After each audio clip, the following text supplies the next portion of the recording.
Welcome to Study Loop. Let's discuss changes in the standard of living in terms of economic principles and how or why exactly these standard of livings have changed. Let's begin by discussing ways in which our standard of living is different from the standard of living that our grandparents have experienced, or at least what they experienced when they were our age. So there's a couple different things, and it really is, you can kind of use your imagination here. It's really a broad spectrum of things that we're just examining how times have changed. So one way in which our standard of living is different than theirs could be considered in modes of transportation. We experience lots of cars on the road with great technologies in them. We can listen to music, we can listen to Bluetooth, we have navigation built right into our cars, we have heated seats, we have moonroofs, sunroofs, right?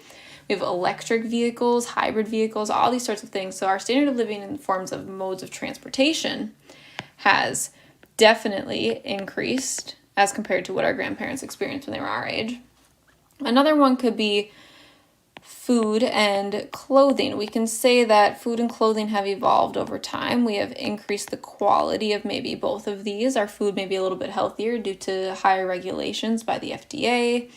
Our clothing may be made of better materials due to improvements in manufacturing processes. Another possibility is electronics. This is a pretty obvious one, right? We experience cell phones, laptops, iPads, even air conditioning is a good example of things that may not have been around during our grandparents' time when they were our age.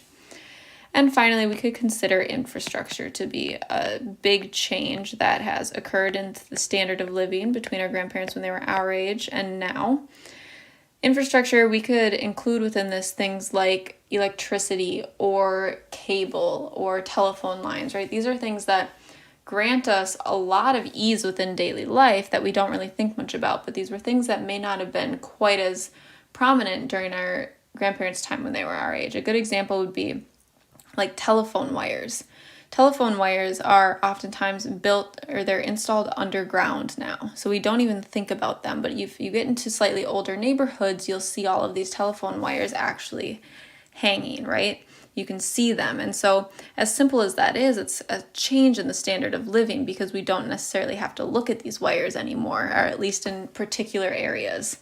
So that would be a little bit of a different. And these are really a result of technological progress, right? If we break all of this down, it's because we have somehow improved in a number of technological areas. So technological progress, it's really obvious when we think of electronics, but when we think about food and clothing with the manufacturing improvements and infrastructure, again, that comes down to how it's implemented.